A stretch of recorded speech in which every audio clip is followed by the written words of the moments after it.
It's Vanessa here with another scrapbook process video, and today we are going to take the color palette that I showed at the beginning and we are going to use that to create a layout.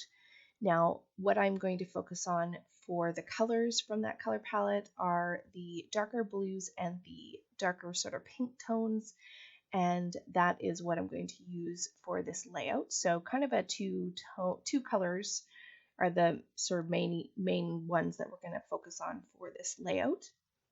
The other thing we're going to focus on is fussy cut florals and some stamping. And so I'm going to first build out the background of my layout. So I'm going to take these pattern papers and this white piece of cardstock and build that so that it equals an 11 by 11 square that I will mat on that pink cardstock. So that's what I've done here, and that will act as the frame for my layout and my background.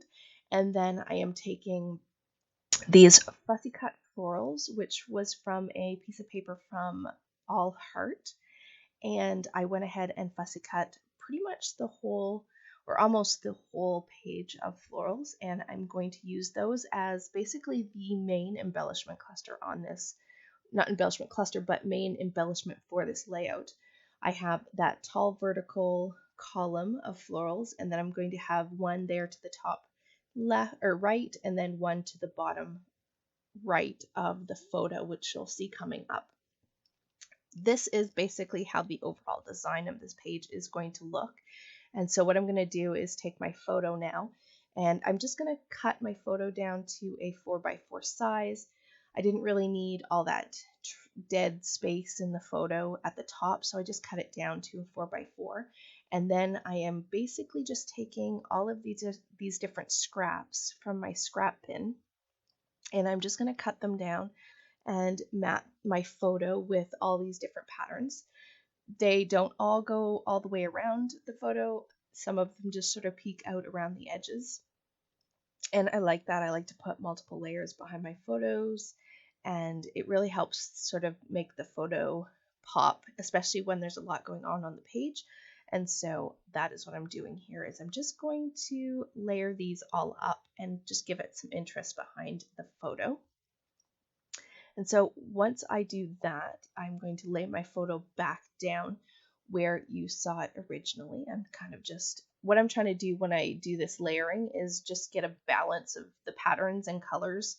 In this case, I'm only using 2 different colors, and so I just am balancing the patterns and getting them lined up behind the photo.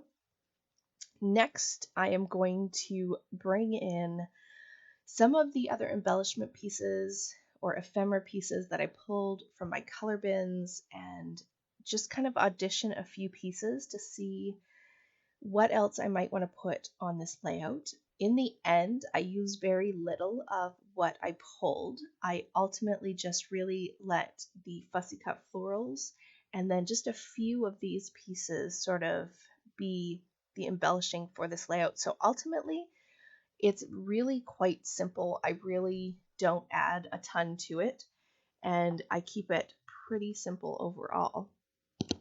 And so that's what I'm doing here, is I'm just playing with these. Like I said, I think one of those banners that I have in my hand right now, one of those makes it to the page, but the majority of them do not. And then the frame and the sort of embellishment cluster I have to the right, that does stay there beside the photo.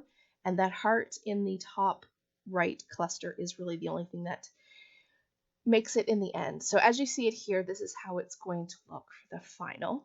Now, like I said in the beginning, the other focus for this layout was stamping. And what I decided to do for stamping was to use my new Title Builder stamp set, or 2 stamp sets, to build a long title and have part of it be stamped. I absolutely love how this turned out.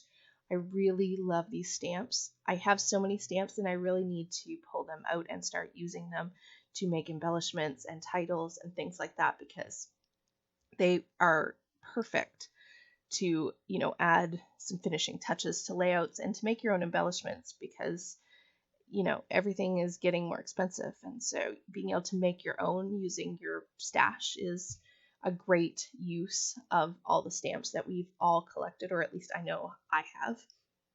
So that's basically what you see me doing here. I'm taking some old flat letter stickers and I'm combining those with my stamps.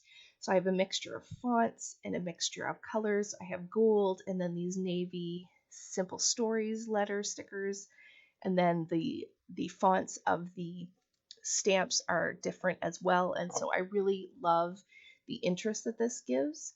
And all I'm going to do here is just finish building out where my title is going to go on this layout. And it's a nice long title, so it really showcases both the different fonts and the stamps. And I love that it cascades sort of down one side of the, or part of the vertical florals and then down the side of the photo. It kind of just like your eye can sort of take the whole thing in, which I really, really love. Now off camera, I did just mark lightly where these stamps needed to go so that I could easily put them back on the white cardstock and be able to stamp them. And the other thing that I'm using is my stamping platform, which is an awesome tool to be able to do something like this. Because now all I have to do is just, I'm lining them up with my ruler just so I don't have them be completely crooked. I certainly don't need them to be perfect. I don't mind if they're a little bit wonky.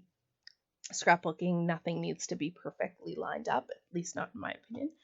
And this stamping platform is perfect because it allows me to lay them down and then pick them up. And if I need to, I can restamp them over and over again if they don't come out the first time. And that is what is so awesome, is you can line everything up with this, nothing moves, and you can just stamp it down and everything is exactly where I had it laid out the first time. So I cannot tell you how much I love that stamping platform, and I love it in the 12 by 12 size. If you have the space, it is a really great tool because I can fit my whole layout in it and stamp literally anywhere without moving the paper around. It's awesome. I highly recommend them.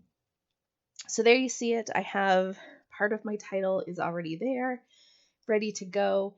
And here is where I'm going to start laying those florals back down. And I wish at this point, when I started building my layout back together or putting things back together, I kind of wish at this point that I had actually taken a picture of where I had the florals originally. And I say that because I feel like the you and the make are further apart than I had intended them to be, or I would have maybe wanted them to be. And I think it has to do with the fact that where I laid the florals the first time and marked, I didn't put the florals back the second time in the same space. And so in the end, trust me, I'm probably the only one who would ever even think that. But for the, you know, when you're the one making it and you have it in your head how you wanted it to look, it doesn't bother me that much anymore. But at first I was like, oh, I really wish I'd moved that down. But in the end, I really love how the whole layout turned out. So it's all good. And so here I'm just kind of laying the title back out. I do off camera glue all of those letter stickers down because they absolutely needed that wet glue in order for those to stay. They are not the stickiest letter stickers, that's for sure. Kind of like thickers, like they have no sticky at all. So they all needed to be glued down, which is what I went ahead and did off camera. Now I do go and glue these other two embellishment clusters on camera, so you'll have to bear with me. I didn't cut that part out of this video, but I'm gonna just build here this cluster to the right of my photo. That go is gonna sit just there on top of that frame. And typically I would have filled that frame with like a pattern paper or something, but I actually don't mind that it has a little bit of white space in it and that I kind of clump the florals in the bottom of the frame. I actually kind of like the way this looks, so I left it and didn't bother putting a pattern or putting something in the frame. And so I'm just going to glue these down and then I'm going to work on that top cluster. But like I said, I don't add a ton. This is one of those super easy layouts to put together, in the fact that you don't need a lot of product to do this. If you have a pattern paper that you can fussy cut, you basically wouldn't even need to add anything else to this layout if you really didn't want to. It's one of those things where you definitely can see that with one piece of pattern paper and a background, you can pretty much have an entire layout if it's something you can fussy cut. That's really all. I didn't have to add anything else, and I could have had a beautiful page with just that one fussy cut piece of floral pattern paper. Now, to finish off the layout, I am going to take some of these sequins and dot them around, and really quickly, there will be still photos at the end, but I did want to just say a little something about this photo, which is of my daughter, and she's the one who's sort of pointed out toward, like, looking at the camera. But my daughter has always been one of those kids that could make friends, especially when she was younger, anywhere we went. And so we were at Disney here, and we were at Hollywood Studios, and we were waiting for the Osborne lights. And there's a family next to us, and there was a little girl, and she and my daughter talked for, oh my goodness, I think we were waiting for like 40 minutes or something. They talked the whole time, and then they looked at all the lights together. It was crazy. I mean, we didn't know these people. Like, it was not like we traveled or they were friends before this, but it was the funniest thing. She's always been that way, and it was the cutest thing. So here are the still photos, and that is going to do it for this layout. So guys, thanks for watching. And if you're new to my channel, welcome, and I hope that you are finding some inspiration. So with that, guys, I will catch you on the next one. Have a great day, everybody. Bye-bye.